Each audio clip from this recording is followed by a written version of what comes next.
ಜ್ಯೋತಿಷಿ ಪ್ರಕಾರ ಕೇಳಿದಾಗ ಸ್ವಲ್ಪ ದಿನದಲ್ಲಿ ಆನೆಗಾಗ್ಲಿ ನಿನಗಾಗ್ಲಿ ಗಂಡಾಂತರ ಇದೆ ಅಂತ ಕ್ರಿಕೆಟ್ ಆಡೋ ಟೈಮಲ್ಲಿ ಹುಷಾರಿಲ್ದಂಗೆ ಆಗಿದ ತಕ್ಷಣ ಅವ್ರನ್ನ ಕರ್ಕೊಂಡ್ಬಂದು ಕೂರಿಸಿ ನೀರೆಲ್ಲ ಕುಡಿಸಿ ಇದ್ ಮಾಡ್ತಾರೆ. ಏನೋ ಆಗಲ್ಲ, ತಲೆ ಸುತ್ತ ಬಿದ್ದಿರೋದು ಏನೋ ಆಗಿರುತ್ತೆ. ಅದಾದ ನಂತರ ಬೆಳಗ್ಗೆನೆ ಅರ್ಜುನನ್ ಮೇಲೆ ಕಾಗೆ ಕೂತಿರೋದು ನೋಡ್ತಾರೆ. ಅರ್ಜುನ್ ಮೇಲೆ ಕಾಗೆ ಕೂತಿರೋದು ನೋಡ್ತಾರೆ. ಅದನ್ನೇನ್ ಸಹಜ, ಇನ್ನೇನು ಇದನ್ನ ಅನ್ಕೊಳ್ತಾರೆ, ಪೂಜೆ ಮಾಡಿ ಇಲ್ಲ ಅಂದ್ರೆ ಹೋಗ್ಬಿಡೋದು. ಒಂದು ಹಾದಿ ಇದೆಯಲ್ಲ, ಅದು ದಾಟ್ ಹೋಗ್ಬಿಡೋದು. ಅದು 2 ಸಲ ಹೊಡೆಸ್ಕೊಂಡು ಹೋಗಿದೆ. 3ನೇ ಸಲನು ಅರ್ಜುನನೇ ಚಾರ್ಜ್ ಮಾಡಿದೆ. ಅಂದ್ರೆ ಮೊದಲು ಅರ್ಜುನ ಹೊಡೆದಿದ್ದಾನೆ, ಅದಕ್ಕೆ 3 ಸಲ ಹೊಡೆದಿದ್ದಾನೆ. ಇಲ್ಲ ಅದೇ ಜಾಗದಲ್ಲಿ ಬೆರ್ಸ ಅಟ್ಟಿಸ್ಕೊ ಹೋಗಿ ಹೊಡೆದಿದ್ದಾನೆ. ಸಿಂಗಲ್ ಕೋರೆ. ನೀರ್ ಕುಡ್ಸಾಯ್ತಾ? ಇದು ನಿಮ್ ತಂದೆಯವರೇ ಡಾಟ್ ಮಾಡಿದ್ದೆ ಸರ್. ಇದು ಯಾಕಂದ್ರೆ ಅವತ್ತೇ ಹಿಡಿದಾಗನೇ ಸಿಂಗಲ್ ಕೋರೆ. ಹೌದೌದು. ಆದ್ರೆ ಇದಕ್ಕಿಂತ ಮೊದಲು ಒಮ್ಮೆ ಕರಡಿನ ಹಿಡಿಲಿಕ್ಕೆ ಹೋಗ್ತಾರಲ್ಲ, ಆ ಟೈಮಲ್ಲಿ ಅರ್ಜುನನೇ ಸತ್ತೋಗ್ಬಿಡ್ತಾರೆ. ಏನಾಗತ್ತಂತೆ ಸರ್ ಅವತ್ತು ಬೆಳಗ್ಗೆಯಿಂದ? ಸರ್ 2-3 ದಿವಸದ ವಿಷಯ ಏನಾಗುತ್ತೆ? ಕರಡಿನ ಹಿಡಿಬೇಕು ಅಂತೇನ್ ಬರಲ್ಲ ಸರ್. ಅಲ್ಲಿ ಒಂದು 5 ಅವಾಗ ವಿಪರೀತ ಬೇಲೂರು ತಾಲೂಕಲ್ಲೆಲ್ಲ ಗಲಾಟೆ ಆಗುತ್ತೆ ಅಂತೇಳಿ ಸ್ಟ್ರೈಕ್ ಮಾಡ್ತಾರೆ. ಅಲ್ಲೆಲ್ಲ ರೋಡ್ ಎಲ್ಲ ಬ್ಲಾಕ್ ಮಾಡಿ ಕ್ಯಾಪ್ಚರಿಂಗ್ ಬರ್ತಾರೆ. ಅಭಿಮನ್ಯು ಬರಲ್ಲ, ಮಸ್ತಲ್ಲಿದೆ ಅಂತ ಏನೋ ದಸರಾ ಆನೆ ಅಂತ ಬರಲ್ಲ. ಅರ್ಜುನ ಬರುತ್ತೆ ಅರ್ಜುನ ಲೀಡರ್ ಆಗಿ ಬರುತ್ತೆ. ಬಂದಿದ್ದಕ್ಕಿಂತ ನನಗೆ ಗೊತ್ತಿರೋ ಮಾಹಿತಿ ಏನಂದ್ರೆ, ಅದ್ರ ಹಿಂದಿನ ಕ್ಯಾಪ್ಚರಿಂಗ್ ಅಲ್ಲಿ ಈ ಆನೆನ MMS ಗೆ ಲೊಕೇಟ್ ಮಾಡೋ ಟೈಮಲ್ಲಿ ಆ ಲಾರಿ ಒಳಗಡೆನೆ ಫೈಟ್ ಆಡ್ತಾ ಈ ಆನೆ ಲಾರಿ ಹಲ್ಗೆಗಳು ಕುಂಬು ಬಂದಿರ್ತವೆ ಮಳೆಯಲ್ಲಿ. ಯಾವ ಆನೆ ಸರ್ ಇದು? ಅರ್ಜುನ. ಇನ್ನೊಂದು ಕಾಡಾನೆ ಹಿಡಿದು MMS ಗೆ ಬಿಡಕ್ ಹೋದಾಗ ಲಾರಿ ಒಳಗಡೆ ಕ್ರಾಲ್ ಒಳಗಡೆ ಇದ್ದಾಗ ಅದು ಹಗ್ಗ ಎಲ್ಲ ಬಿಚ್ಚಬೇಕಾದ ಟೈಮಲ್ಲಿ ಎದುರುಗಡೆ ಆನೆ ನಿಲ್ಲಿಸ್ಕೊಳ್ತಾರೆ. ನಮ್ದು ಯಾವ್ದು ಕುಮ್ಕಿ ಆನೆ ಇದೆ, ನಮ್ದು ಸ್ಟ್ರಾಂಗ್ ಆಗಿರೋ ಆನೆ ನಿಲ್ಲಿಸ್ಕೊಳ್ತಾರೆ. ಆ ನಿಲ್ಸೋ ಟೈಮಲ್ಲಿ ಲಾರಿ ಒಳಗಡೆ ಮುಂದೆ ಹಲ್ಗೆ ಮೇಲೆ 2 ಕಾಲು, ಹಿಂದಕ್ಕೆ 2 ಕಾಲು ಹಾಕಿ ನಿಂತಿರುತ್ತೆ. ಈ ಕ್ರಾಲ್ ಹಾಕಿರ್ತಾರಲ್ಲ, ಆ ಲಾರಿದ್ದು ಈ ಹಲಗೆಗಳು ಬರ್ತಾವಲ್ಲ, ಆ ಪ್ಲಾಟ್ಫಾರ್ಮ್ ಸ್ವಲ್ಪ ಲೋಡ್ ಅಲ್ಲೋ ಅಥವಾ ಮಳೆಯಿಂದ ಕುಂಬ್ ಬಂದಿರುತ್ತೆ. ಇದು ಅರ್ಜುನ ಸ್ಮೆಲ್ ಹಿಡಿದು ನೋಡ್ತಿರುತ್ತೆ. ಪಾಪ ಗೊತ್ತಾಗಲ್ಲ, ಮುಂದಕ್ಕೆ ಹಿಂಗೆ ತಳ್ತಿದ ತಕ್ಷಣ ಫೈಟ್ ಆಡ್ತವೆ. ಅದು ಫೈಟಿಗೆ ಬರುತ್ತೆ ಕಾರಣ. ಇದು ಫೈಟ್ ಆಡಿದಾಗ ಸಡನ್ಲಿ ಆ ಹಲಗೆ ಕಟ್ಟಾಗಿ ಅರ್ಜುನನ ಕಾಲು ಒಳಗಡೆ ಹೋಗುತ್ತೆ. ಅರ್ಜುನ ಬಿದ್ದುಬಿಡುತ್ತೆ. ಆ ಬಿದ್ದ ಟೈಮಲ್ಲಿ ಕಾಲನ್ನ ಮೇಕೆತ್ತವಾಗ ಅದು ಲಾರಿದು ಇದು ಮಳೆ ಹೊಡೆದಿರ್ತಾರಲ್ಲ ಪ್ಲಾಟ್ಫಾರ್ಮ್ಗೆ, ಆ ಮಳೆ ಇಲ್ಲಿಂದ ಇಲ್ಲಿ ಕುಯ್ಕ ಬರುತ್ತೆ ಅರ್ಜುನಿಗೆ. ಇದು ಸಾಯೋಕ್ಕಿಂತ ಮೊದಲು ಆ ಕುಯ್ಕ ಬರುತ್ತೆ. ಆ ಕುಯ್ಕ ಬಂದ ಟೈಮಲ್ಲಿ ಅದು ಏನು ಅಂತ ಗಾಯ ಅಲ್ಲ ಅಂತ ಹೇಳ್ತಾರೆ. ಅದೇನಂತ ಗಾಯ ಅಲ್ಲ ಅಂತ ಸೀದಾ ಹೋಗಿದೆ MMS ಗೆ ಬಿಡ್ಬೇಕಾದ್ರೆ ಅದ್ ಬೆಳಗಿನ ಜಾವ ಅಲ್ಲೆಲ್ಲ ಆನೆಗಳನ್ನ ಬಿಡಬೇಕು. ಯಾಕಂದ್ರೆ ಇಲ್ಲಿ ನಾವು ಉಪಟಳ ಕೊಡುತ್ತೆ ಅಂತ ತಗೋಗಲ್ ಬಿಟ್ರೆ ಅಲ್ಲಿನೂ ಜನಗಳಿದ್ದಾರೆ, ಅಲ್ಲಿನೂ ರೈತರಿದ್ದಾರೆ, ಎಲ್ಲ ಇದು ಸಮಸ್ಯೆ ಆಗುತ್ತೆ ಅಂತ ಅಲ್ಲಿ ಗೊತ್ತಿಲ್ಲದಂಗೆ ಮಧ್ಯರಾತ್ರಿನೇ ಬಿಟ್ಟು ಬರ್ಬೇಕು. ಮತ್ತೆ ಗೊತ್ತಾಗ್ದಂಗೆ ಇದ್ ಮಾಡ್ಬೇಕು. ಆ ಟೈಮಲ್ಲಿ ಬಿಡ್ಬೇಕಾದ್ರೆ ಇದಕ್ಕೆ ಅರ್ಜುನ ಕಟ್ಟಿರ್ತಾರೆ. ಅರ್ಜುನ ಕಟ್ಟಿದಾಗ ಅಲ್ಲಿ ಬೆಟ್ಟ ಎಲ್ಲ ಇರುತ್ತಲ್ಲ, ಅಲ್ಲಿಂದ ಕಾಡಾನೆ ಒಂದೇ ಸಲ ಎಳ್ಕೋಗ್ಬಿಡುತ್ತೆ. ಅದು ಅವ್ರು ನನಗೆ ಹೇಳಿದ ಪ್ರಕಾರ ಅರ್ಜುನ ಆಗದೆ ಯಾವ್ದಾರ ಬೇರೆ ಆನೆ ಕಟ್ಟಿದ್ರೆ ಅವತ್ತು 2 ಆನೆನೂ ಪಲ್ಟಿ ಬೆಟ್ಟದಿಂದ ಕೆಳಗೆ. ಅರ್ಜುನ ಆಗವತ್ತೆ ಮಂಡಿ ಕೊಟ್ಟು ತಾಕತ್ತಲ್ಲಿ ನಿಂತು ಸೊಂಟ ಕಟ್ಟಿರ್ತಾರಲ್ಲ ಹಿಡಿದು ನಿಲ್ಸುತ್ತೆ. ಆಮೇಲೆ ಆನೆನ್ ಬಿಟ್ಬಿಟ್ಟು ಬರ್ತಾರೆ. ಅದಾಗುತ್ತೆ. ಅದಾದ್ಮೇಲೆ ಈ ಆನೆ ಹಿಂಗ ಆಯ್ತಲ್ಲ ಅಂತ ಕೇಳ್ಬಿಟ್ಟು ಯಾರ ಹತ್ರ ಹಿಂಗ ಕೇಳಿಸ್ಬೋದಲ್ಲ, ಯಾಕೆ ಹಿಂಗಾಗ್ತಿದೆ ಅರ್ಜುನಗೆ ಅಂತ ಕೇಳಿದಾಗ ಯಾವ್ದೋ ಜ್ಯೋತಿಷಿ ಪ್ರಕಾರ ಕೇಳಿದಾಗ ಅವರು ಹೇಳ್ತಾರೆ, ಇದಕ್ಕೆ ಸ್ವಲ್ಪ ಪೂಜೆ ಮಾಡ್ಬೇಕು, ಶಾಂತಿ ಮಾಡ್ಬೇಕು. ಸ್ವಲ್ಪ ದಿನದಲ್ಲಿ ಆನೆಗಾಗ್ಲಿ ನಿನಗಾಗ್ಲಿ ಗಂಡಾಂತರ ಇದೆ ಅಂತ ಹೇಳ್ತಾರೆ. ಆನೆಯವ್ರಿಗೆ ಹೇಳಿದಾಗ ಪೂಜೆ ಮಾಡಿಸ್ಬೇಕಾಗಿರುತ್ತೆ. ಇವರು ಪೂಜೆ ಮಾಡ್ಸೋದನ್ನ ಸ್ವಲ್ಪ ಡಿಲೇ ಮಾಡ್ತಾರೆ. ಅಂತ ಇವ್ರು ಪೂಜೆಗೆ ಕೇಳ್ಕೊಬರೋಣ ಬಾ, ಯಾಕೆ ಹಿಂಗ ಅರ್ಜುನಿಗೆ ಆಗ್ತಿದೆ ಅಂತ ಕೇಳ್ಕೊಬರೋಣ ಕರ್ಕೋಗಿರ್ತಾರಲ್ಲ, ಅವರು ನೀ ಪೂಜೆ ಮಾಡಿಸು, ನಾನು ಏನ್ ಬೇಕಾದ್ರೂ ಸಹಾಯ ಮಾಡ್ತೀನಿ, ಅವ್ರಿಗೆ ಹೇಳ್ತೀನಿ ಇವರಿಗೆ ಯಾರು ಪೂಜೆ ಮಾಡ್ತಾರ ಅವ್ರಿಗೆ ಅಂತ ಹೇಳಿದ್ರೆ ಡಿಲೇ ಮಾಡ್ಕೊ ಬಂದಾಗ ಇವ್ರು ಮತ್ತೆ ಪುನಃ ಅವ್ರಿಗೆ ಸಿಕ್ಕಾಗ ಯಾಕೆ ಇನ್ನೂ ಪೂಜೆ ಮಾಡಿಸಿಲ್ವಾ, ಏನಾಯ್ತು ಇಲ್ಲ ಹೋಗೇ ಇಲ್ಲ ಬಿಟ್ಟು ಬಾ ಕರ್ಕೊ ಹೋಗ್ತೀನಿ, ನೀನೇನ್ ಅವ್ರೇನ್ ದುಡ್ಡು ಕೇಳಿದಾರೆ ಇನ್ನೊಂದು ಕೇಳಿದಾರೆ, ಬಾ ಕರ್ಕೊ ಹೋಗ್ತೀನಿ. ಹೋದಾಗ ನೆಕ್ಸ್ಟ್ ವೀಕಲ್ಲೇ ಪೂಜೆ ಇಟ್ಕೊಳ್ಳೋಣ ಅಂತ ಅವರು ಪುರೋಹಿತರನ್ನ ಹೇಳ್ತಾರೆ. ಬಟ್ ಅಲ್ಲೇನಾಗುತ್ತೆ, ಇಮಿಡಿಯೇಟ್ಲಿ ಕ್ಯಾಪ್ಚರಿಂಗ್ ಆರ್ಡರ್ ಆಗುತ್ತೆ. ಆಗ ಅಭಿಮನ್ಯು ಇರುವುದಿಲ್ಲ. ಅಭಿಮನ್ಯು ಇರಲ್ಲ. ಅರ್ಜುನನ ನೇತೃತ್ವ ವಹಿಸ್ಕೊಳ್ಳುತ್ತೆ. ಸೀದಾ ಆಮೇಲೆ ಬಂದ್ ಪೂಜೆ ಮಾಡಿಸಿದ್ರೆ ಆಯ್ತು ಅಂತ ಇವ್ರು ವಾಪಸ್ ರಿಟರ್ನ್ ಆಯ್ತಾರೆ. ಯಾಕಂದ್ರೆ ಸರ್ ಇಲಾಖೆ ಪ್ರಕಾರ ಪೂಜೆ ಗೀಜೆ ಅಂದ್ರೆ ಅವರೆಲ್ಲ ಒಪ್ಕೊಳ್ಳೋದಿಲ್ಲ ಅಲ್ಲಿ. ಅದು ಆದ್ರೂ ನಾವು ಎಲ್ರು ಮನೇಲಿ ದೇವ್ರನ್ನ ನಂಬಲೇಬೇಕಲ್ಲ ಸರ್. ಎಲ್ರೂ ದೇವ್ರನ್ನೇ ನಂಬಬೇಕು. ಅವ್ರು ಕೇಳಿರೋದು ಸತ್ಯ, ಅಲ್ಲಿ ಹೇಳಿರೋದು ಸತ್ಯ. ಹಂಗಾಗಿದೆ. ಆಗಿದ ತಕ್ಷಣ ಏನಾಗಿದೆ, ಇಲಾಖೆ ಕೆಲಸ ಅಲ್ವಾ, ಸೀರಿಯಸ್ಲಿ ಮಾಡ್ಲೇಬೇಕು. ಬಂದಿದ್ದಾರೆ ಇಲಾಖೆ. ಹಿಂಗ್ ಪೂಜೆ ಇದೆ ಅಂತ ಹೇಳಕ್ಕಾಗಲ್ಲ. ಆನೆ ಕಾರ್ಯಾಚರಣೆ ಎಲ್ಲ ರೆಡಿ ಇರುತ್ತೆ, ದಿನದ ಖರ್ಚು ವೆಚ್ಚಗಳು ತುಂಬಾ ಇರುತ್ತೆ. ಬಂದಿದ್ದಾರೆ, 2 ಆನೆ ಕ್ಯಾಪ್ಚರ್ ಆಗಿದೆ, ಒಂದು ಒಂಟಿಕೋರೆ, ಇನ್ನೊಂದು 2 ಕೊಂಬಿತ್ತು, ಅದು ಚೆನ್ನಾಗಿತ್ತು ಆನೆ. ಅದಾದ ನಂತರ ಇನ್ನೊಂದು ಸರ್, ಇದು ಒಂಟಿಕೋರೆ ಎಲ್ಲಾಗುತ್ತೆ ಕ್ಯಾಪ್ಚರ್? ಒಂಟಿಕೋರೆ ಬೇಲೂರು ಭಾಗದಲ್ಲೇ ಆಗುತ್ತೆ. ಅದು ನಮ್ಮಿಂದ ಹಿಂಗ್ ಬರುತ್ತೆ, ಹುಬ್ಳಿ ಬೆಟ್ಟತ್ತು ಹಿಂಗ್ ಬರುತ್ತೆ. ಬಂದು ಇಲ್ಲಿ ಸ್ವಲ್ಪ ದಿನ ಇದ್ದಿದ್ದು, ಇಲ್ಲಿ ಯಾವ ಆನೆಗಳಿಲ್ದಿರೋದನ್ನ ಗಮನಿಸಿ ಅವನು ಸ್ಮೆಲ್ ಹಿಡ್ಕೊಂಡು ಜಾಡ್ ಮೇಲೆ ಸೀದಾ ಅಬ್ನಾದಿಂದ ಮೇನ್ ರೋಡ್ ಕ್ರಾಸ್ ಮಾಡಿ ಅದು ಬೇಲೂರು ಬಿದ್ದ್ಬಿಡುತ್ತೆ. ಯಾವುದು? ಒಂಟಿಕೊಂಬ್. ಇದು ಯಾವತ್ತಿಂದ ಇತ್ತಿಲ್ಲ ಆನೆ? ಇದು ಜಸ್ಟ್ ಒಂದು 6 ತಿಂಗಳ ಹಿಂದೆ ಬಂದಿದ್ದು ಹೊರಟೇ ಬಿಡುತ್ತೆ. ಆಮೇಲೆ ಬೇಲೂರಿಗೆ ಹೋಗಿ 1 ವರ್ಷ ಹತ್ತತ್ರ ಆಗಿರುತ್ತೆ. ಸ್ವಲ್ಪ ಅಟ್ಟಿಸ್ಕೊ ಬರೋದು ನೋಡಿದ್ವಿ, ಇಲ್ಲಿ ನಮ್ಮ ಭಾಗದಲ್ಲೇ ಇರ್ತದೆ. ಆಮೇಲೆ ಹೋಗ್ತಾರೆ, ಕ್ಯಾಪ್ಚರಿಂಗ್ ಎಲ್ಲ ಹೋಗ್ತಾರೆ, ಆನೆಗಳನ್ನ ಹಿಡಿತಾರೆ, 2-3 ಹಿಡಿತಾರೆ. ಆದ್ರೆ ಲಾಸ್ಟ್ ಒಂದಿನ ಗ್ಯಾಪ್ ಕೊಟ್ಟೋಣ ಅಂತ ಹೇಳಿರ್ತಾರೆ, ಹಿಂದಿನ ದಿನ ಕಾರ್ಯಾಚರಣೆ ಆಗಿರುತ್ತೆ. ಮತ್ತೆ ಇಮಿಡಿಯೇಟ್ಲಿ ನಾಳೆ ಕ್ಯಾಪ್ಚರಿಂಗ್ ಇದೆ, ಒಂದು ದೊಡ್ಡದು ಆನೆ ಹಿಡಿಬೇಕು, ಗಂಡಾನೆ ಹಿಡಿಬೇಕು. ಗಂಡಾನೆ ಕರಡಿ ಅಲ್ಲೇ ಇತ್ತು, ಬೇಲೂರಲ್ಲೇ ಇತ್ತು. ಕರಡಿಗಿಂತ ದೊಡ್ಡದು ಹಿಡಿಬೇಕು, ಇಲ್ಲ ಕ್ಯಾಪ್ಟನ್ ಹಿಡಿಬೇಕು, ಇಲ್ಲ ದೊಡ್ಡದು. ಅವಾಗ ETF ಅವರು ಟ್ರ್ಯಾಕ್ ಮಾಡೋ ಟೈಮಲ್ಲಿ ಎಷ್ಟ್ಲೂರು ಭಾಗದಲ್ಲಿ ಆನೆ ಇದಾವೆ ಗಂಡಾನೆಗಳು ಅನ್ನೋದು ಗೊತ್ತಾಗುತ್ತೆ, ಒಂದು 5-6. ಆಗ ಲೊಕೇಶನ್ ಶಿಫ್ಟ್ ಬೇಲೂರಿಂದ ಎಷ್ಟ್ಲೂರು. ಅದರಿಂದ ಹಿಂದಿನ ದಿನ ಏನಾಗುತ್ತೆ, ಈ ಕ್ರಿಕೆಟ್ ಆಡಬೇಕಾದ ಟೈಮಲ್ಲಿ ಅರ್ಜುನ ಆನೆ ಕಡೆಯವರಿಗೆ ಸ್ವಲ್ಪ ಹುಷಾರಿಲ್ದಂಗೆ ಆಗುತ್ತೆ. ಕ್ರಿಕೆಟ್ ಆಡೋ ಟೈಮಲ್ಲಿ ಹುಷಾರಿಲ್ದಂಗೆ ಆಗಿದ ತಕ್ಷಣ ಅವ್ರನ್ನ ಕರ್ಕೊಂಡ್ಬಂದು ಕೂರಿಸಿ ನೀರೆಲ್ಲ ಕುಡಿಸಿ ಇದು ಮಾಡ್ತಾರೆ.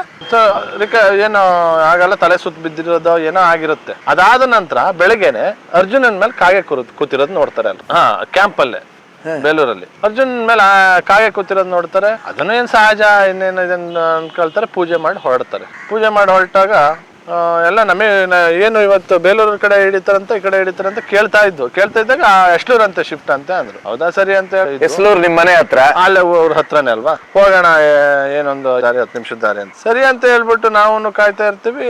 ಇಮಿಡಿಯೇಟ್ಲಿ ಅರ್ಜುನ ಕಾಡಾನೆ ಜೊತೆ ಫೈಟ್ ಮಾಡುವಾಗ ಡೆತ್ ಆಯ್ತಂತೆ. ಅದ್ರಲ್ಲಿ ಆಗಿರೋದು ಏನ್ ಫ್ಯಾಕ್ಟು ಅಂತ ಅಂದ್ರೆ, ಈ ಫಸ್ಟ್ ಕ್ಯಾಪ್ಚರಿಂಗ್ ಹೋದಾಗ ಪ್ರಶಾಂತ, ಸುಗ್ರೀವ, ಧನಂಜಯ ಹೋಗ್ತವೆ. ಅರ್ಜುನ ಲಾರಿ ಇಳಿದು ಅಲ್ಲೇ ಇರಿ ಅಂತ, ಆ ಕಡೆನೇ ಇರ್ಲಿ, ನಾವು ಹೋಗಿ ಅಂತ ಹೋದ್ರೆ ಸಡನ್ಲಿ ಬರುತ್ತೆ. ಪ್ರಶಾಂತ, ಸುಗ್ರೀವ, ಧನಂಜಯನ ಮೇಲೆ ಸಡನ್ಲಿ ಬರುತ್ತೆ. ಈ 3 ಆನೆ ನೋಡಿದಾಗ ಹೆದರುತ್ತೆ. ಇದು 3 ಸಲ ರಿಟರ್ನ್ ಹೋಗುತ್ತೆ ಸರ್. ಈ ಲಾರಿಗಳು ನಿಂತಿದ್ವಲ್ಲ, ಇವನ್ನ ಇಳಿಸಿದ್ವಲ್ಲ, ಸಾಕಾನೆಗಳನ್ನ ತಂದು ಇಳಿಸಿದ್ವಲ್ಲ, ಆ ಲಾರಿನೂ ಮತ್ತೆ ಅಲ್ಲಿ ಅವ್ರ ಜನಗಳನ್ನ ನೋಡಿ ವಾಪಸ್ ಕಾಡೋಡಿಗೆ ಬರುತ್ತೆ. ಯಾವುದು? ಕಾಡಾನೆ. ಈ ಕಾಡಾನೆ ಅರ್ಜುನ ನೋಡಿದ್ದು. ಆದ್ರೆ ಅರ್ಜುನ ಆಗ್ಲೂ ಮುಖಾಮುಖಿ ಆಗಿರಲ್ಲ. ಈ 3 ಆನೆ ಹೋಗುತ್ತೆ, ಕಾಡೊಳಗಡೆ ಎಂಟ್ರಿ ಆಗ್ತಾರೆ ಕ್ಯಾಪ್ಚರಿಂಗ್ಗೆ. ಈ 3 ಆನೆನ ನೋಡಿ ತಿರ್ಗಿ ನಿಂತಿರುತ್ತೆ ಕಿವಿ ಬಿಚ್ಚಿ.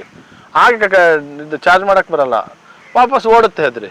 ಆ ಲಾರಿಗಳನ್ನ ನೋಡ್ಕೊಂಡು ವಾಪಸ್ ಬರುತ್ತೆ. ಅರ್ಜುನ ಆಗ ಮತ್ತೆ ಹೋಗುತ್ತೆ. ಅರ್ಜುನ 2ನೇ ಸಲ ಮುಖಾಮುಖಿ ಆಗುತ್ತೆ. ಮುಖಾಮುಖಿ ಆದ ಫೈಟ್ ಆಡಿ ಓಡಿಸುತ್ತೆ. ರಿಟರ್ನ್ ಮತ್ತೆ 2ನೇ ಸಲ ಬರುತ್ತೆ, ಮತ್ತೆ 2ನೇ ಸಲ ಹೊಡೆದೋಡ್ಸುತ್ತೆ.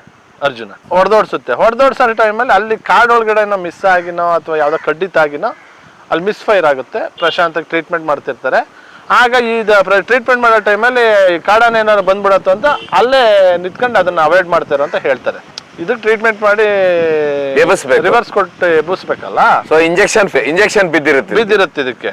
ಆವಾಗ ಕಾಡಾನೆ ಇರ್ತಾವಲ್ಲ, 5-6 ಇದಾವೆ ಅನ್ನೋದು ಗೊತ್ತಾಯ್ತಲ್ಲ, ಸ್ವಲ್ಪ ಸೇಫ್ಟಿಗೆ ಅರ್ಜುನ ನಿಲ್ಸಿರಿ ಅಂತ ಬಾಡಿ ಗಾರ್ಡ್ ಆಗಿ. ಇದು ಮತ್ತೆ ಹೋಗಿ ಆ ಲಾರಿಗಳ ನಿಂತಿಂದ ನೋಡಿ ರಿಟರ್ನ್ ಆಗಿ. ಇಲ್ಲಾಂದ್ರೆ ಹೋಗ್ಬಿಡೋದು. ಒಂದು ಹಾದಿ ಇದೆಯಲ್ಲ, ಅದು ದಾಟಿ ಹೋಗ್ಬಿಡೋದು. ಅದು 2 ಸಲ ಹೊಡೆಸ್ಕೊಂಡು ಹೋಗಿದೆ. 3ನೇ ಸಲನು ಅರ್ಜುನನೇ ಚಾರ್ಜ್ ಮಾಡಿದೆ. ಅಂದ್ರೆ ಮೊದಲು ಅರ್ಜುನ ಹೊಡೆದಿದ್ದಾನೆ, ಅದಕ್ಕೆ 3 ಸಲ ಹೊಡೆದಿದ್ದಾನೆ. ಇಲ್ಲ ಅಲ್ಲೇ ಅದೇ ಜಾಗದಲ್ಲಿ ಬೆರ್ಸ ಅಟ್ಟಿಸ್ಕೊಂಡು ಹೊಡೆದಿದ್ದಾನೆ. ಅದೇ ಕಾಡಾನೆಗೆ 3 ಸಲನು ಹೊಡೆದಿದ್ದಾನೆ. 3ನೇ ಸಲನು ಅಟ್ಟಿಸ್ಕೊಂಡು ಹೋಗಿ ಹಿಂದೆ ಬೆನ್ನಿಗೆಲ್ಲ ತಿವಿದಿದ್ದಾನೆ. ಅವಾಗ್ಲೂ ಎದುರು ಹೋಗಿದೆ. 4ನೇ ಸಲ ಬಂದಾಗ ಜಗಳ ಜಾಸ್ತಿ ಆಯ್ತು. ಅಷ್ಟರೊಳಗೆ ಈ ಆನೆನ ಉಳಿಸ್ಬೇಕಿತ್ತು. ಅಂದ್ರೆ ಈಗ ಅರ್ಜುನನ್ ಆ ಆನೆಗೆ ಹೋಗ್ಲಿಕ್ಕೆ ರಸ್ತೆ ಇಲ್ಲ. ಅಲ್ಲಿ ಅಡ್ಡ ಲಾರಿ ನಿಲ್ಸಿದ್ದಾರೆ, 6-7 ಲಾರಿ. ಪ್ರತಿಯೊಂದು ಆನೆಗೂ ಒಂದೊಂದು ಲಾರಿ ಅಲ್ವಾ. ಲಾರಿ ನೋಡಿ ಗಾಬರಿ ಆಯ್ತಾ ಬರ್ತಿದೆ ಅಷ್ಟೇ. ಇನ್ನೇನಲ್ಲಿ ಏನು ಬೇರೆ ನಡೆದಿಲ್ಲ. ಇದನ್ನ ಎಬ್ಬಿಸ್ಕೊಂಡು ಹೋಗಿ ಸೇಫ್ ಮಾಡ್ಬೇಕು ಅಂತ ಇದನ್ನ ಎಬ್ಬಿಸ್ಕೊಂಡು ಹೋಗ್ತಾ ಇರ್ತಾರೆ. ಅರ್ಜುನ ಅಲ್ಲೇ ಇರುತ್ತೆ. ಫೈಟ್ ಆಡ್ತಾ ಪ್ರಶಾಂತನ ಮೇಲೆ ಏನಾಗುತ್ತೋ ಅನ್ನೋದೊಂದು ಗಾಬರಿ ಇದ್ರಿಂದ ಕರ್ಕೊಂಡು ಹೋದ್ರು. ಇಲ್ಲಿ ಫೈಟ್ ಆಡ್ತಾ ನಿಂತ್ಕೊಳ್ತು. ಅದು ಸ್ಟಾರ್ಟಿಂಗ್ ಮಸ್ತಿ, ಅರ್ಜುನನು ಮಸ್ತಿ, 2 ಮಸ್ತಾನೇನು ಆಯ್ತು. ಫಸ್ಟ್ ಹೊಡ್ಸ್ಕೊಂಡು ಹೋಗ್ತಾ ಇತ್ತಲ್ಲ, ಫುಲ್ ಚಾಲೆಂಜ್ ಮಾಡೇ ಬಂದ್ಬಿಟ್ಟು ಫೈಟ್ ಆಡ್ತಾ ಇದು ಕೂಳೆ ಹೊಡಿತು. ಕೂಳೆ ಹೊಡೆದಾದ್ಮೇಲೆ ಅದು ಬಾಯಲ್ಲಿ ಒಂದ್ ಸ್ವಲ್ಪ ಗಾಯನೂ ಆಯ್ತು. ಯಾರು ಇಲ್ಲ. ಅವಾಗ ಏನಾಯ್ತು, ನನ್ನೆಲ್ಲ ಬಿಟ್ಟು ಹೋದ್ರಲ್ಲ ಅಂತ ವೀಕ್ ಆಯ್ತು. ಅರ್ಜುನನ್ ಆಪರೇಟ್ ಮಾಡಕ್ ಆಗ್ಲಿಲ್ಲ, ಯಾರಿಲ್ಲ ಅಲ್ಲಿ. ಅರ್ಜುನಿಗೆ ಧೈರ್ಯ ಕೊಡಕ್ಕೆ ಏನಾರ ಇವತ್ತು ಅರ್ಜುನ ನಮ್ಮೊಟ್ಟಿಗೆ ಇರ್ತಿತ್ತು. ಅವಾಗ ಫೈಟ್ ಆದಾಗ ಜೋರ್ ಫೈಟ್ ಆಯ್ತಿತ್ತು. ಏರ್ ಫೈರ್ ಮಾಡಿದ್ರು ಆಗ್ಲಿಲ್ಲ, ಏನೂ ಆಗ್ಲಿಲ್ಲ. ಅಷ್ಟೊತ್ತಿಗೆ ಕಾಡಾನೆ ಡಾಮಿನೇಟ್ ಮಾಡ್ತು. ಆನೆ ತಗ್ಗಿಗಾಯ್ತು. ಅರ್ಜುನ ಕಾಡಾನೆ ಹೈಟಿಗೆ. ಕಾಡಾನೆ ಕೈ ಮೇಲಾಯ್ತು. ತಳ್ಕೊಬಂದ್ ಒಂದು ಗುಂಡಿ, ಸ್ವಲ್ಪ ಸ್ಲೋಪ್ ಗುಂಡಿ, ಅರ್ಜುನ್ ತಗಿಗಾಯ್ತು, ಕಾಡಾನೆ ಮೇಲಾದಾಗ ಸ್ವಲ್ಪ ಸೋಲ್ತು. ಬಟ್ ನಿಮ್ಗೆ ಹೇಳ್ತಾರೆ, ಏನ್ ಹೇಳ್ತಾರೆ ಅರ್ಜುನಂದು ಇದು ಅವತ್ತು ಮತ್ತೇನೇನ್ ನಡೀತಂತೆ ಸರ್? ಯಾವ ಸರ್? ಅವತ್ತಿನ ದಿವಸ ಕಾಗೆ ಕೂತು ಈ ರೀತಿ? ಕಾಗೆ ಕೂತು ಅದೆಲ್ಲ ಅದು ಹೇಳಿದ್ದಾರೆ ಅಲ್ಲಿ. ಅಲ್ಲಿಗೆ ಆಯ್ತಿರೋದ್ರಿಂದ ನಾನು ಮಾತಾಡ್ತೀನಿ, ಸುಮ್ಮನೆ ಹೇಳಲ್ಲ. ಅದು ಸತ್ಯ. ಅದು ಆ ಪೂಜೆನೋ ಏನೋ ಮಾಡ್ಬೇಕಾದ್ರೆ ನಿನಗೆ ಇಲ್ಲ ಆನೆಗೆ ಗಂಡಾಂತರ ಇದೆ ಅಂತ ಹೇಳಿರೋದು ಸತ್ಯ. ಇವ್ರು ಅದನ್ನ ಸೀರಿಯಸ್ ಆಗಿ ತಗೊಂಡು ಅವತ್ತೇ ಟೈಮ್ ಇದ್ದಾಗಲೇ ಪೂಜೆ ಗೀಜೆನೋ ಏನೋ ಒಂದು ಮುಗಿಸ್ಕೊಂಡು ಬಂದಿದ್ರು. ಅವ್ರಿಗೂ ಒಂದು ಮನಸ್ಸಿಗೆ ಇದಿರೋದು, ಒಂದು ಶಾಂತಿ ಇರೋದು. ಒಳ್ಳೇದಾಗ್ತಿತ್ತೇನೋ, ಅದು ದೈವ ಬಲ ಅಲ್ಲ, ನಾವೇನು ಹೇಳಕ್ಕ. ಸೊ ಈ ರೀತಿ ಅವತ್ತು ಕರಡಿ ಆನೆ ಹಿಡಿಲಿಕ್ಕಲ್ಲ, ಅದು ಕರಡಿ ಆನೆ ಅಲ್ಲೇ ಇದೆ. ಎಲ್ಲಿದೆ? ಬೇಲೂರಲ್ಲೇ ಇದೆ. ಅವತ್ತಿನ ದಿನ ಬೇಲೂರು ತಾಲೂಕಲ್ಲೇ ಕರಡಿ ಆನೆ ಇದೆ. ಕ್ಯಾಂಪ್ ಇರೋದು ಬೇಲೂರು ತಾಲೂಕಲ್ಲೇ. ಎಸ್ಲೂರಲ್ಲಿ ಕರಡಿ ಇಲ್ಲ. ಅದು ಹಿಡಿಲಿಕ್ಕೆ ಕರಡಿಗೆ ಇದ್ದಿದ್ದು ಅವತ್ತು. ಕರಡಿಗಲ್ಲ, ಒಂದು ಗಂಡಾನೆ ಟಸ್ಕ್ ಹಿಡಿಬೇಕು, ದೊಡ್ಡ ಕೊಂಬು ದೊಡ್ಡ ಆನೆ ಹಿಡಿಬೇಕು. ಇಲ್ಲಿದೆ ಬನ್ನಿ ಅಂತ ಕರ್ಸ. ಈಗ ಇದ್ರ ಮಧ್ಯೆ ಇಲ್ಲೊಂದು ಭೀಷ್ಮ ಅಂತಿದೆ ಅಲ್ಲ ಸರ್, ಆನೆ ಏನದು ಸರ್? ಭೀಷ್ಮ ಅದೇ ಈ ಕರಡಿ ಮತ್ತೆ ಅವೆಲ್ಲ ಗುಂಪ್ಕಳೆ ಅಪ್ಪನೇ ಡಾಟ್ ಮಾಡಿದ್ದು 2020-21 ಅನ್ಕತ್ತೀನಿ. ಹಿಡ್ದಾಗ ಸ್ವಲ್ಪ ಇದೇ ತರ ಕರಡಿ ತರ ಚಿಕ್ಕ ಕೊಂಬು, ಅದು ಅಗ್ರೆಸಿವ್ ಇತ್ತು, ಒಳ್ಳೆ ದಷ್ಟಪುಷ್ಟವಾಗಿತ್ತು ಬಿಡಿ ಸರ್. ಅದನ್ನ ಇದು ದುಬಾರಿ ನೆಕ್ಸ್ಟ್ ಫ್ಯೂಚರ್ಗೆ ದಸರಾಗೆ ಸೆಲೆಕ್ಟ್ ಆಗೋದ್ರಲ್ಲಿ ಅನುಮಾನ ಇಲ್ಲ. ಬಹಳ ಚೆನ್ನಾಗಿದೆ, ತುಂಬಾ ಚೆನ್ನಾಗಿ. ಇನ್ನೊಂದು ಆನೆ ನೋಡಿದ್ರೆ ಇಂದ್ರ ಅಂತ ಹೇಳಿ, ಏನ್ ಸರ್ ಇದು? ಸಿಂಗಲ್ ಕೋರೆ ಇದೆ ಅಲ್ಲ? ಸಿಂಗಲ್ ಕೋರೆ 2000 ಸಿಂಗಲ್ ಕೋರೆ. ನೀರ್ ಕುಡ್ಸಾಯ್ತಾ? ಇದು ನಿಮ್ ತಂದೆಯವರೇ ಡಾಟ್ ಮಾಡಿದ್ದ ಸರ್? ಇದು ಯಾಕಂದ್ರೆ ಅವತ್ತೇ ಹಿಡಿದಾಗನೇ ಸಿಂಗಲ್ ಕೋರೆ. ಹೌದೌದು. ಏನ್ ಸರ್ ಹೆಸರು ಇದ್ರದ್ದು? ಇಂದ್ರ ನಮ್ಮ ಹಾಸನ್ ಎಸ್ಲೂರ್ ಭಾಗ ಕೆರೋಡಿ ಹತ್ರ ಹಿಡಿದಿದ್ದು ಅನ್ಸುತ್ತೆ. ಇದು 2011 ಕೆರೋಡಿ ಭಾಗ ಎಸ್ಲೂರು. ನೆನಪೇ ಇದೆ ಇಂದ್ರ ಅಂತ. ಕೆರೋಡಿ ಅಂತ ಇದೆ ಸರ್ ಅಲ್ಲಿ, ಗೋಪಾಲ್ಪುರ ಕಡೆ ಎಸ್ಲೂರ್ದಿಂದ ಚೂರು ಈಚೆ ಕೆರೋಡಿ ಅಂತ. ಅದು ಸಿಕ್ಕಿದ್ದು ನಮ್ಮ ಭಾಗದಲ್ಲಿ ಮತ್ತೆ ಎಸ್ಲೂರ್ ಭಾಗದಲ್ಲಿ ಓಡಾಡ್ಕೊಂಡು ಇರ್ತಿತ್ತು ಅವಾಗ. ಅಲ್ಲಿ ನಮ್ಮ back water side, back water ಕಡಿಮೆ ಆದಾಗ ಅಲ್ಲಿ ಗದ್ದೆ ಮಾಡ್ತಿದ್ವಿ ನಾವು, ಕೋಡೆ ಗದ್ದೆ ಅಂತ. ಆ ಟೈಮಲ್ಲೆಲ್ಲ ಕಾಣಿಸ್ಕೊಳ್ತಿತ್ತು. ಆಮೇಲೆ ಅಪ್ಪ ಯಾವುದೇ ಆನೆನಾದ್ರೂ ಲಾಸ್ಟಿಗೆ ಹೆಂಗ್ ಕೇಳೋರು ಮೇಲಿನ ಅಧಿಕಾರಿಗಳು ಅಂದ್ರೆ, ಯಾವ್ದಾರ ಒಂದು ಚಹರೆ ಇರೋದು ಫೋಟೋ ತೆಗೆದು ಕೊಡ್ಬೇಕು ಕ್ಯಾಪ್ಚರಿಂಗ್ ಆರ್ಡ್ರಾಸ್ ಆಗಿ ಬರಕ್ಕೆ ಅಂತ. ಅವಾಗ ಕ್ಯಾಮ್ರಾ ಹಿಡ್ಕೊಂಡು ಹೋದಾಗ ಒಂದು ಫೋಟೋ ತೆಗ್ದಿದ್ರು, ಒಂದು ಕೋರೆ, ಸಿಂಗಲ್ ಕೋರೆ. ಅದು ಒಂದು ಫೋಟೋನ ಕಳಿಸಿದಾಗ ಒಂದು ಕೋರೆ ಇದೆ ಅಂದ್ರೆ ಗಲಾಟೆ ಮಾಡ್ತಿತ್ತೋ ಇಲ್ಲ ಗೊತ್ತಿಲ್ಲ. ಒಂದು ಕೋರೆ ಇದೆ ಅಂದ್ರೆ ಏನೋ ಮಾಡಕ್ ಹೋಗಿ ಒಂದು ಕೋರೆ ಬಿದ್ದೋಗಿದೆ ಅಂತ ಆರ್ಡರ್ ಮಾಡಿದ್ರು. ಅದು ನಮ್ಮ ಭಾಗದಲ್ಲಿ ಇದ್ದಿದ್ದಾನೆ. ಇಮಿಡಿಯೇಟ್ಲಿ ಸಾಕನೆ ಸ್ಮೆಲ್ಗೆ ಬಂದಿದ್ಕೆ ಏನೋ ಗೊತ್ತಿಲ್ಲ, ಉಂಬ್ಳಿ ಬೆಟ್ಟದಿಂದ ಸೀದಾ ಹೋಯ್ತು ಕೆರಡಿಗೆ ಹೋಗಿ ಬೆಳಗ್ಗೆನೆ ಟ್ರ್ಯಾಕ್ ಮಾಡಕ್ ಸ್ಟಾರ್ಟ್ ಆದ. ನಾನು ಹೋಗಿದ್ದೆ, ಟ್ರ್ಯಾಕ್ ಮಾಡಕ್ ಸ್ಟಾರ್ಟ್ ಮಾಡಿದ್ವಿ. ಅಲ್ಲೊಂದು ಥರ ಶೀತ ಪ್ರದೇಶ ಮತ್ತೆ ಶೀತ ಇದ್ದಿದ್ದ ಗದ್ದೆಗಳು, ಫುಲ್ ಕಾಡೆಲ್ಲ ಆಗಿ ಅದ್ರೊಳಗಡೆ ಲಂಟರ್ ಇತ್ತು. ಪತ್ತೆ ಮಾಡಿದ್ವಿ, ಹೋಗಿರೋದು ಗೊತ್ತಾಯ್ತು. ಇದೇ ಅನ್ನೋದು ಕನ್ಫರ್ಮ್ ಮಾಡ್ಕೊಂಡ್ವಿ. ಇಂಜೆಕ್ಷನ್ ಎಲ್ಲ ಲೋಡ್ ಮಾಡಿ ಫೈರ್ ಮಾಡ್ಬಿಟ್ಟು ಬಂದ್ರು. ಅಪ್ಪ ಬಂದು ಕೂಗ್ತಿದ್ರು. ನಾನೊಂದು ಏರಿ ಮೇಲೆ ಇತ್ತಿದ್ದೆ, ಬಾ ಬಿತ್ತು ಅಂತ. ನನಗೆ ಹೋಗಕ್ಕೆ ಜಾಗ ಗೊತ್ತಾಯ್ತು. ಬಂದು ಅವರೇ ಕರ್ಕೊಂಡು ಹೋದಾಗ ಅದು ಆನೆ ಬಿದ್ದಿರ್ಲಿಲ್ಲ, ಕೂತಿತ್ತು ಸಿಂಗಲ್ ಕೋರೆ. ಹೋಗಿ ಡಾಟ್ ಮಾಡಿದ್ರು. ಹೋಗಿ ಕೂತಿತ್ತಂಗೆ ಮಂಡಿ ಕೊಟ್ಟು. ಆನೆಗಳು ಯಾವ ಸಾಕಾನೆಗಳು ಬಂದಿರಲಿಲ್ಲ. ಲಾರಿನ ಇನ್ನೂ ಇಳಿದಿರಲಿಲ್ಲ ಆನೆಗಳು. ಆಮೇಲೆ ಲಾಸ್ಟ್ಗೆ ಬಂದು ಹಾಕೊಂಡು ಕರ್ಕೊಬಂದು ಮೇಲೆ ಕಟ್ಟಾಕಿ ಲಾರಿನ ಲೋಡ್ ಮಾಡಿದ್ದು. ಆ ರೋಡ್ ಸೈಡೇ ಲೋಡ್ ಮಾಡಿದ್ದು, ಫೈಟ್ ಮಾಡಿನೇ ಲೋಡ್ ಮಾಡಿದ್ದು.